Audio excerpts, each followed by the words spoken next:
CFL Week 13 here on the Betting Blueprint. Andrew, Terry, and Bobby with you guys. Let's keep making some money in the CFL, and a lot of weeks left, guys, to keep building on it. Let's go around the horn, talk to the guys here, and maybe we'll do a little quick, brief recap of Week 12. Taking a look at the Lions. They get the job done at home. Nathan Rourke and company have a great performance. Trevor Harris, some struggles against that BC Lions team. 30-16 win for the Lions. We had the Argos. Sort of a tight one throughout, but then they just kind of got away with the game, went away with it. 39-20 win. That was my big play on the weekend, so I was happy about that one.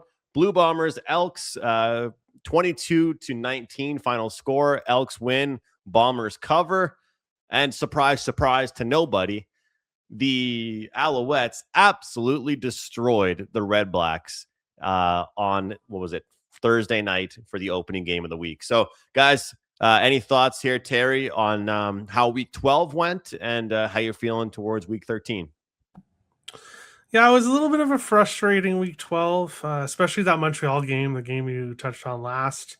Of course, I had Philpott and Snead, both of their receiving yards over.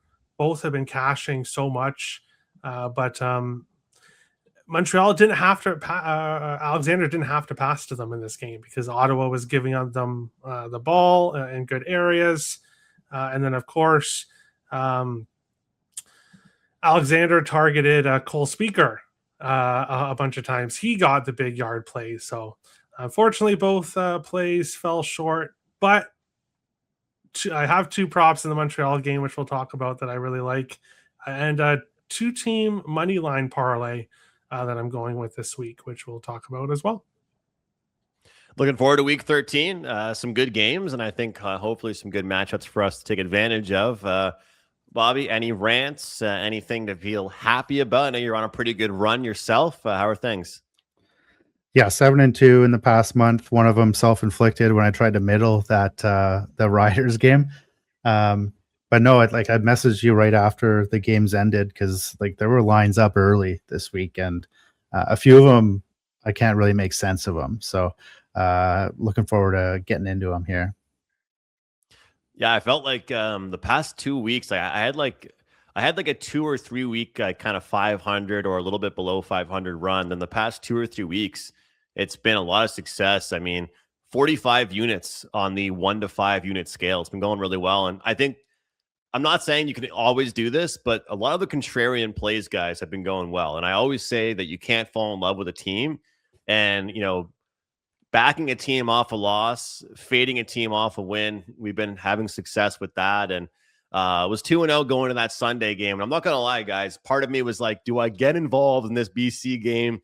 Do I risk the perfect weekend? And we ended up putting a small play out there and back Rourke and the Lions, and they get the job done. So this week we have Alouettes, Blue Bombers, Ticats, Stamps. We're going to talk Argos, Rough Riders, and then Lions and Red Blacks. Or as our good friend Carmine Bianco would say, the free space on the bingo card, as it's pretty much an auto win. We'll see. As we're seeing, and we'll talk about this later on in the show, guys, the Blue Book has some odds up for when the Red Blacks will win their first game, or if they'll win at all. So I look forward to jumping into that, but let's not waste any more time, guys. Let's jump into our first game of the week. We've got the Alouettes and the Blue Bombers. 6.5 being the number, 58.5 the total. When we look at this game, we were talking with our good pal Ian Cameron about this. This is one of those games here where it's in the past, this type of spot, I'd be interested in Winnipeg here, Bobby. But, getting this many points at home, even though they haven't really been a great home team this year. Last week, they cover the number, don't win. Fine by us as sports bettors. You cover the number, we're happy, right? But as we were saying with Ian, sometimes you just don't want to find a reason to bet against the best of the best right now. And with the season the Alouettes are having, as you like to say, it would be a bet that only the pros would make, wanting to go against that team right now.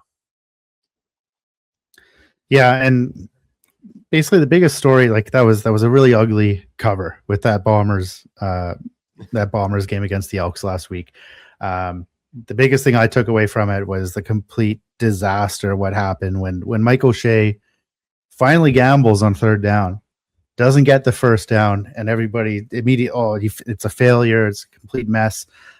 He really screwed this up. But what actually happened right after was the Bombers got a turnover that probably would have been a touchdown if they had kicked the field goal and given the opponent the ball at the 40. So they actually scored a touchdown off that turnover, making it like 10-0 game instead of been down 7-6. So it's a disaster because nobody seems to get it. They were impressed that he went for it, but don't seem to think that there's anything good that can happen other than converting the third down.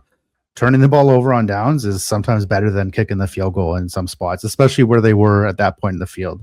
Aside from that, this team's in real trouble. Even with O'Shea not working against them, they look brutal. Edmonton easily kind of like crawled back into that game. Like you knew Edmonton was coming back, which I'm sure like they wouldn't be able to do against any other team, maybe Ottawa.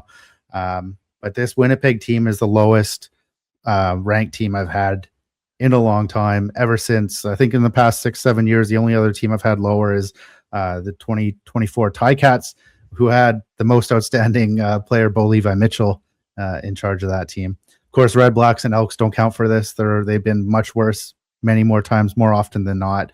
But yeah, nothing looking good for Winnipeg. You've got Oliveira and Dembski not practicing again.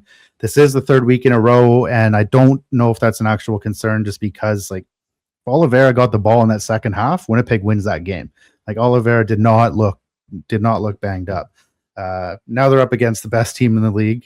Like I've been saying this all season, but I think this number is so high that there's a chance that I'm going to be back on the Bombers. And after getting that ugly win, like it was ugly. It was undeserved, that cover last week. I could be going back to this team, which I've been trying to talk myself off of this entire year.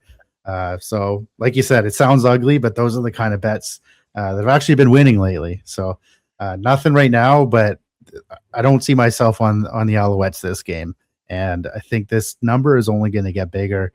If it gets to, obviously we'll make up fake numbers like some other people do. If it gets to 7, I'll take it at 7. Well, I remember last week I asked you, like, at what point do you take a dog where you have to have a thought process that they might be able to win the game outright? And last week with me, with the Blue Bombers, it was one of those ones where it was like, no, I honestly don't know if they're going to win this game. I just think they're going to stick around. And I was kind of happy because I know I would have been crucifying myself if they won and I didn't sprinkle the money line as we're supposed to do. So part of me was kind of happy they didn't win the game. And I get it. Like, if you ask me before the season, like, what would be the best thing that could happen to us betting wise with the Winnipeg Blue Bombers here, Terry, would be, hey, look, have such a mediocre to below average season that they find themselves getting a touchdown near, at home. Because let's not forget, this isn't a road team getting a touchdown here. This is a road team or a home team getting 6.5 points. So that's what makes this a little bit interesting. But again, do you want to fade the Alouettes and do you want to back the Red Blacks? That's the question for the foreseeable future, Terry. No to both. When I look at this game here, and at the beginning when the lines first came out here, I was looking at the Alouettes and another team we'll talk about after as a money line parlay, but the odds have already moved to the point where it's out of my range now. So the way I'm going to go with this game, alternate spread, the Alouettes -2.5. So -2.5 as a parlay piece with another team we'll talk about in a little bit. I said a few weeks ago, the Winnipeg Blue Bombers are bums. I might have been a little bit harsh, but they are definitely not the same team. They're not the same Winnipeg team that we've seen the last six years during their dynasty. That's over now. They're getting older. They've lost some pieces. Meanwhile, this Montreal Alouettes team is the best team in the league. That's unquestionable at this point. I'll take them win this game by at least a field goal. But my favorite play here, or favorite plays, are on Travis Theis. Both over 83.5 rushing yards, which I'm seeing minus 114. He has at least 88 rush yards in 5 of his last 6 games. He's averaging 103.83 rushing yards during that stretch. Winnipeg, the worst run defense in the CFL, worse than Ottawa. Somebody's actually worse than Ottawa in something, averaging 127.9 rushing yards against per game. Give me Travis Theis. I like his rushing yards prop. I saw his touchdown prop at plus 100, minus 120 as well. That's a great play. He has a touchdown in 7 of his last 8 games. So long story short, splitting with Travis Theis, the rushing yards prop and the touchdown prop, then taking the Alouettes minus 2.5 as a parlay piece with another team. We'll talk about it in a bit. I'm curious about the Winnipeg offense, because Bobby mentioned the injuries that are going on there, and with Dembski, he's been banged up all year, it feels like. With Oliveira, I mean, we talk about a little bit of depth there, but we do know what Oliveira brings, and when he gets rolling, his yards per carry can get up there and can be really great for this team. And it also opens things up for Zach Collaros. I think the older Zach's gotten, the more they needed to give Oliveira the ball. And guys, let's be honest, they've gone backwards. They've given the ball less to Oliveira the older Zach has gotten. And, I don't know, like seeing Zach Collaros take a sack is like watching your grandpa fall over. Like you feel really sad for them, and like, I shouldn't be watching a game feeling bad for a player that's like a professional athlete. Look, again, I said this before. I'll say it again. I feel like it kind of is a tempting spot for the Blue Bombers. I will sort of echo Bobby said. I think this is what you said. Correct me if I'm wrong here, Bobby. At 6.5, I wouldn't take the Bombers. If this ends up getting a little bit more out of control, then I would be on the Bombers. At 6.5, I'm not convinced enough because of what I said before. The fact of the matter is I want to be backing the good teams right now and not looking for reasons to fade them. But if I can get a good number with the Bombers, maybe I will. Also think like a lot of people have been talking about money line parlays for this slate this week. Sometimes you can keep it simple, stupid. I know that we can all find an edge with the CFL. So it's a sport that I like to have volume in. But I might be just using Montreal as a leg, whether you can do a 6.5 point teaser or you can do the money line parlay, kind of look around. I have seen different books, obviously, with way different numbers. Some money line parlays coming out from 120, 125, minus 115, 110. So shop around, guys. Even with the CFL, you definitely have to shop around. And speaking of which, the powers that be at Wagertalk and other websites, they've created a special for me. If you guys are interested, 5% play goes this weekend. Half off the 5% play with promo code CFL50. You can guys use the promo code CFL50, $35 to $17.50. We do have a new short link. So if you guys are looking for me, the new short link is pnp.buzz /AM plus 45 units this year. But most importantly, 8-3 on those 5% plays. You guys love the 5% plays. I hope you guys are on more than just the 5% plays. But if you want just those ones, 8-3 record with those, use the promo code CFL50 to take half off on that. All right, let's had to get that out of the way because you know what? For people that don't stick around for the whole show, guys, I can't wait to promo at the 35-minute mark here. We just can't be doing it. Let's jump into the next one. Ticats and Stamps. Terry, you lead it off for us. Oof. Well, this one... You want me to come back to you? No. But the issue with this game here is I don't have a whole lot to say in this one here. I am not going to hold a grudge against my hometown Tiger Cats for the game, for last week's game. But I can't personally back the Ticats right now, especially with what I saw last week. And the Stampeders have question marks with health concerns here. So for me, at this point of the week, I can't get involved with this game. I need more information before I can look at it. So unfortunately, at this point, it's a pass because there's important injury information that I need here before I get involved. But I do think Calgary wins. It's just about by how many points. That's the question. Yeah, that's the question. Like if they can hang around, Calgary off a bye. Bobby, how much do you care about bye weeks these days in the CFL? Maybe it overinflates numbers sometimes. We did see Ottawa, unfortunately, have to get buried against two teams fresh off a bye, Winnipeg and then Montreal. That's tough for them. How do you feel about this one? Yeah, this line is 100% contingent on the health of Vernon Adams. One of the best quarterbacks in the league, 22 touchdowns, 2 interceptions, 21 in a row to start the season. And then he leaves that game with a really ugly head injury. And he was literally lying on an opponent for like a few minutes until he could be moved off. After the game, Dave Dickinson says it doesn't look good. Head injuries are long-term. These were the words that were used. And what do you hear for the next 10 days? Absolutely nothing. Until like 2 hours ago at practice, where Mark Steven, the play-by-play guy, says like he and Dedrick Mills, who also had a head injury, are back at practice. Of course, Calgary Stampeders, that's all you get. There's only one guy at practice, and he's a play-by-play guy. I was thinking that doesn't really add up based on how it looked, based on its a head injury, based on its VA, how important he is to this team. But this line indicates Vernon Adams, and even at 6, like I still would lean Ticats at this number. So we've got a lot of things that need to fall into place for this line to be accurate. You need Vernon Adams to start the game. You need Dedrick Mills to probably be pretty healthy and play this game.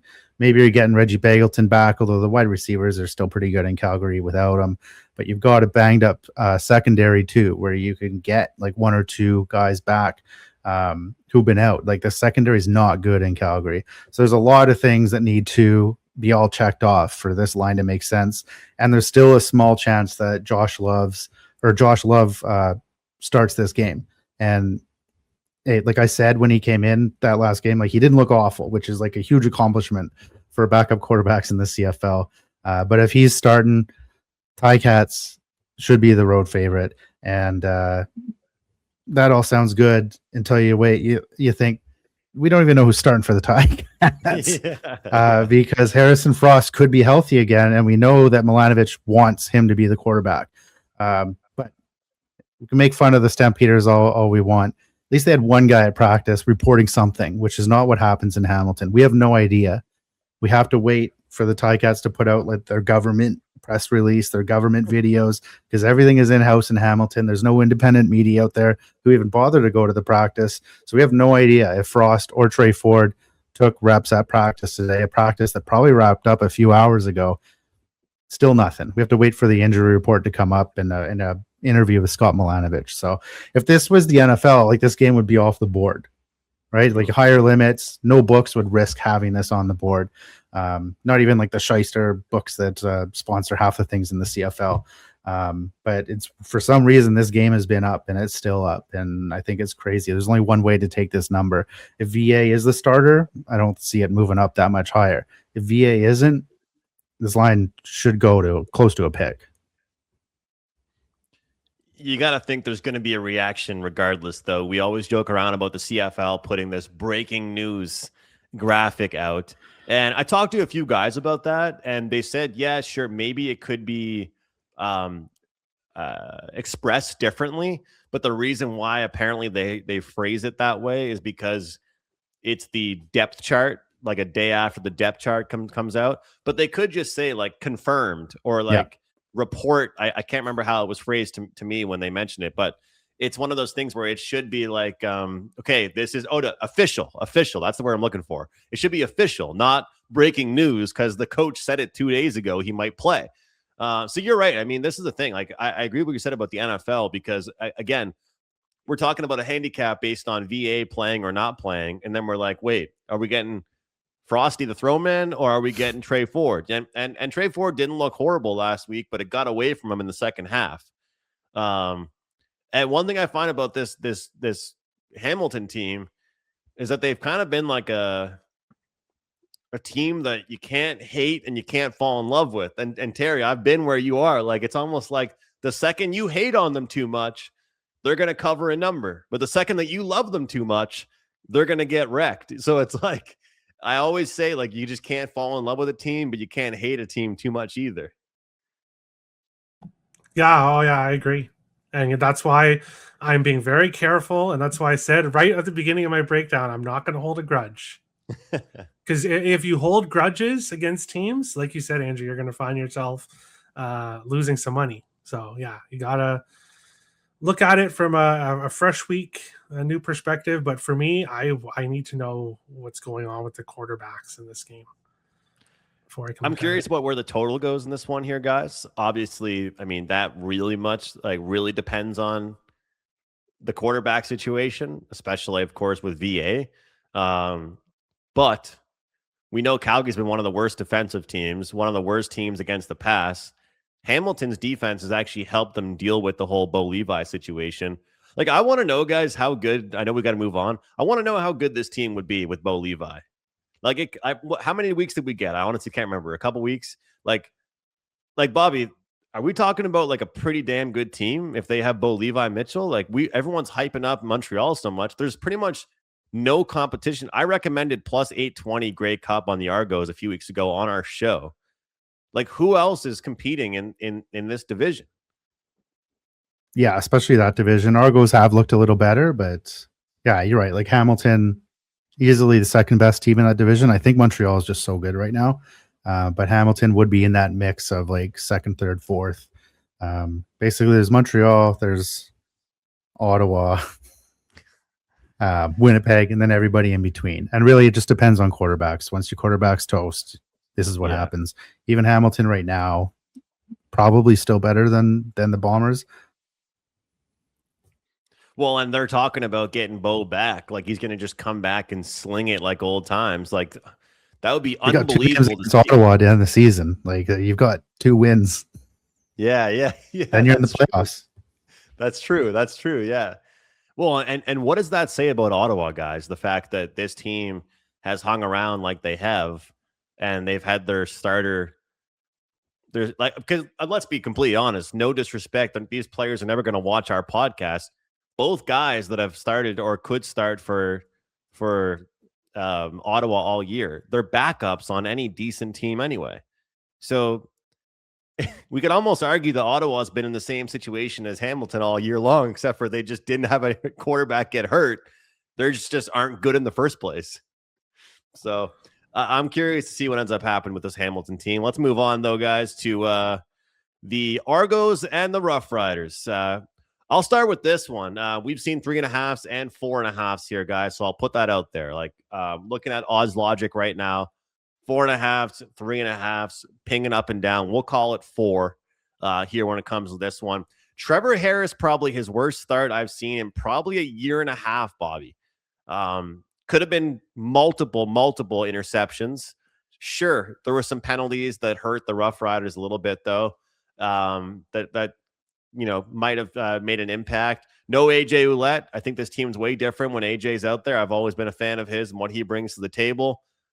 The Argos, man, are they a win one, lose one type of team right now? We're not supposed to handicap that way, but they look good one week, they look bad the next. Maybe it's BMO Field. Maybe they have to play at BMO every week. I'm not so sure, but what do you think here? Yeah, you mentioned the Riders. That score against the Lions was not indicative of how that game went. There were a lot of uncharacteristic turnovers by Trevor Harris. There were penalties that wiped out like game-changing plays, and they all kind of went against the Riders. Toronto obviously looking better. BMO is usually a tough place to play. I would even say you even give a little extra home field than just a standard point or 1.5 for BMO. But it seems like the books are a lot more resistant to change than the rest of us when it comes to the Argos. So they don't seem to really be moving here. They don't really seem to be moving on the Riders either. So I've been low on the Riders most of the year, been higher on the Argos most of the year, been about 70% on both. So I feel confident that this line is off. I like the Argos. I like them all the way down to 3. And I say this all the time so the Riders fans don't get upset. The Riders are not a bad team when they're healthy, but they just aren't right now. And they've struggled. They've struggled against every team. They've struggled against the Red Blacks. So I think it's Argos all the way down to 3 here. And honestly, like I think this line should be closer to a pick.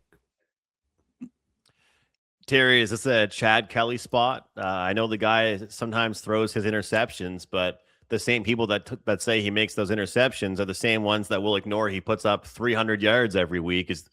Is this a week to look at some player props? Well, for me here in this one, I'm not getting to any props in this one myself, but I agree with Bobby with the Argos plus 3.5. I think, if last week was just one bad week for Trevor Harris, then okay, maybe I could accept that and think that maybe he's going to bounce back this week. But that's back-to-back weeks with 2 interceptions, and against Hamilton, 23 for 35 for 207 yards. So that was his worst week of the season. And then last week, I actually had 356 passing yards, but again, 1 touchdown, 2 interceptions. So, and Harris has thrown an interception every week since week 4. So he's been consistently throwing interceptions as well. So, I give Chad Kelly shit for throwing interceptions. Got to mention Trevor Harris is throwing them as well. So when I look at this one here, I really don't like what I've seen from the Rough Riders. I agree with you, Andrew. Not having Ouellette's really hurting them right now. So for me, if I do get involved with this game, I haven't got involved yet. If I do get involved, it would probably be with Toronto plus 3.5. I think they can keep this game close. Do think that maybe the Rough Riders squeak out a win here, but this could be like a walk-off field goal type thing, type game. We've seen a lot of I hate to use the law of averages, but we've seen a lot of unders recently, guys, after the season started with a ton of overs. And if you watch a lot of Wagertalk programming, you've heard Yanni the Greek talking about it with MMA. The first half of the calendar year, UFC saw like 74-75% favorites come in. The last few UFC events, we saw a handful of underdogs come in. And when I kind of look at this slate here, I'm like, okay, I know I shouldn't be looking to bet overs because of what we're seeing here, guys, but this is a game that I might be looking to bet an over. Look, the Argos are always going to be exciting. They're always going to be involved in some high-scoring games. Look what they were able to do in the second half of their game last week. They are a team that, for whatever reason, Bobby mentioned there's maybe a pretty good crowd there at BMO. They seem to be worse defensively on the road. And the Rough Riders, everyone's going crazy about Alex Hale finally making some field goals. But to Bobby's point he makes, they're kicking field goals, spotting teams on the 40. They're going to give Chad Kelly the ball on the 40-yard line whenever they kick a field goal. I think this game should have some points here, guys. So over 62.5 for me. I haven't played a total in a few weeks. I've been scared to play any overs in a few weeks. I should, and we all should be taking these unders because they're coming in hot the past few weeks. This is an over that I can get behind here. And I think Trevor Harris is going to be dialed after a couple bad weeks. I think the offense looked semi-sharp for Saskatchewan. Some things didn't go their way. But I think this is a game that we could get some points in. So whether it's player props, I'll have to take a look. But I do like the over in this game here, guys. And I got to say, I mean, everyone's pumping up Alex Hale for hitting field goals now, and they're losing. So, the guy's hitting field goals, and it's not working out for them. So let's get some points in this one, guys. And, hopefully it ends up being, a game that I agree with you guys, like dog or pass here. I'm curious how many people are going to be chasing the Saskatchewan side because they've been struggling so bad, like bounce back spot. Bounce back's not really a good way to handicap, though. Yeah, I agree. Tough way to handicap a game with being like, okay, this team's going to just get their act together. Some teams go on long losing streaks. Yeah. Well, as Bobby said, like it's nothing against Saskatchewan personally. It's more so just like, hey, this probably isn't a team that we're overly interested in right now. I'll start with this one here, guys, and this can be a play for the show. Terry, well, I know you're on this as well. Like we can kind of both, like you have an opinion sort of similar. I'm jumping on board. Some people are liking some 3-teamers, some 4-teamers, some same game parlays with different touchdown stuff.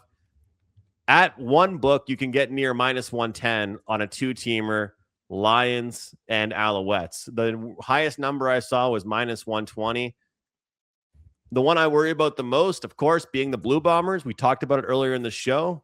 There is a world we live in where I could be on Blue Bombers plus 7.5, as well as a 2-team parlay with the Alouettes and the Lions. There is a world we live in where that could take place. But I just don't think either of those 2 teams lose.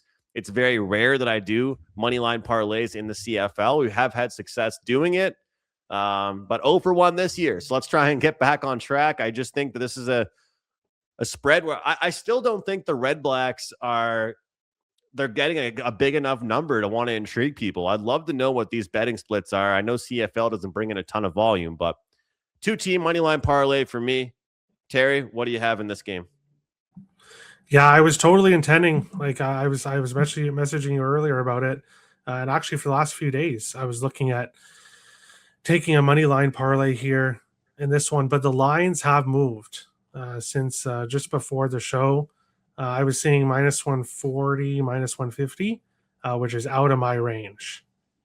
So like I said earlier, Montreal, I took minus 2.5.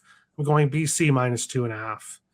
Which I'm seeing around minus 112, minus 108 different spots. So that's the way I would go here in this one is I like this Lions team. They have been, they've really turned things around recently in the last few weeks. And Ottawa, while they were covering some spreads earlier on in the season, things are getting worse for them. They lost by 30 last week. 12 the week before, 22 the week previous, 21 the week before that. So the Red Blacks are not covering spreads right now. So don't know. I don't really love Lions at minus 7, so I'll take them at minus 2.5. Parlayed with the Alouettes minus 2.5. I think that's the best way to back the Lions, back the Alouettes. Both just win by a field goal here in this one. What do you think, Bobby? Okay, the Red Blacks here, right? This Red Blacks team that, again, I don't know what's going on at TSN. People are complaining that they're saying that's so Ottawa. They have this segment, which is valid. It's well deserved. But anytime they're close or anytime they're up in a game, like they were up 7-0 this game last week, commentators are going nuts. They're Red Blacks, look at this team. They're finally back. Then right on cue, like hilarity ensues. I think they all kind of blend together, but I think this week was the one where the holder basically got the ball ripped out of his hands and they took it about 80 yards down the field. So this is like another all-time low for the Red Blacks. And there's a real question this week. I mentioned it could be coming up this past game, but this week there's a question on like who starts, and it could be MBT. That doesn't make any sense, I don't think, to anybody. The alternative is Bryson Barnes, which would kind of make Ryan Dinwiddie look like he's just given up and has no idea what he's doing anymore. People would say maybe he already looks like that, but I think there is a plan in place. So I think Jake Mayer is back for another one. Justin Dunk said it yesterday when talking about this. Like if MBT takes any snaps in Ottawa, it's just a waste. Like there's no point. He's not going to be there long term. He's just there meant to be like a backup quarterback. So like this season's over for Ottawa. They could at least appear like they're planning on turning it around, which people in Ottawa haven't seen for 5 years. It's been 5 years of, this team's only going to get worse. This line itself, 7. I think it's open at 5.5. I think it's going to be extremely volatile, just depending on who takes reps in practice. But I think it's only going to go one way. I don't think this is ever going to come back to BC here. If it's Bryson Barnes, who knows how high it can go. You have to keep in mind that we're downgrading from Jake Mayer, though, right? It's not like a downgrade from an average CFL quarterback. We've already got the downgrade in Ottawa. So does it go to 10? I think that might be a little too much even for Barnes if he gets his first start. So I've been talking the Red Blacks, like talking people away from the Red Blacks, including Andrew, for the past months. but this might be the time where dip the toe back in with the Red Blacks. And I'd actually feel great if it's something ridiculous like Bryson Barnes and the Ottawa Red Blacks. That's where I'm going to put my money behind. Not yet. Again, this line's only going to grow. So if it's Jake Mayer, I wouldn't mind the 7. If it's anybody else at a higher number, I'm probably going to be on that. So will you still sprinkle money line though with the Red Blacks, or is it just cover the spread? I mean, do you have you do a half sprinkle. You have to be the guy with the Red Blacks ticket. You have to, just to be able to say you're the one guy that cashed a money line ticket on the Red Blacks. Absolutely. Except you won't be cashing. So that's the only problem with that is you won't be able to say I cashed because the first step for them is a point spread. The first step for them is because that's what's crazy, guys. That you look across the league, like NFL, college football, at least some bad teams cover the number. This bad team hasn't even been covering. You know, shame on all of us for not firing on the Alouettes last week. Blowout winner. So, all right. Final thoughts around the horn. Terry, start with you. Yeah. No plays locked in at this moment, but I've given you guys the 2 props I really like in the Montreal game. And then, going with both teams -2.5 on the spread. The money line parlay is too pricey now. And by the time this video is up tomorrow, like Bobby said, that line is just going to continue to move with BC. So the money line parlay, there might not be much value there by the time you're watching this. So you take -2.5. I think both teams can cover a field goal. And that's around -112. So that's the way I would go. It's my favorite play of the week in the CFL. Bobby? I've kind of been listening the other year because Calgary released their media availability with Dave Dickinson. I like this Ticats bet even more now. It doesn't sure Vernon Adams was there, but he was saying Mills is more likely to return than Adams. So we'll see how this goes. More information is going to come out, but just based on that interview, which is pathetic to say in this league, you have to watch the team interviews on YouTube to get any information. But yeah, it doesn't look great for VA, and I think they'd be smarter to just kind of make sure he's there. But VA's never been a guy who wants to sit out. I've seen him after seasons where he can barely walk, and I'm not surprised that he's back out there. They're looking at bigger picture in Calgary, which I'm not sure they really do anyway. But it doesn't sound good in Calgary right now. Well, if VA doesn't go, this number will move rapidly the second that tweet comes out. So we'll see what ends up happening with that, guys. Make sure you use odds logic. The second. This is CFL. Yeah. I guess not the second, but 2 days later it'll change. Yeah. Well, guys, the Wagertalk live odds page is free. You can check out Odds Logic as well for a free 7-day pass. Make sure you guys check out Terry and I at Picks and Parlays, and make sure you check out Bobby's Twitter account for all his picks. And all his takes as well. Thanks for watching, guys. Leave a like on the way out. It does help us out. We'll see you next week here on the CFL Betting Blueprint.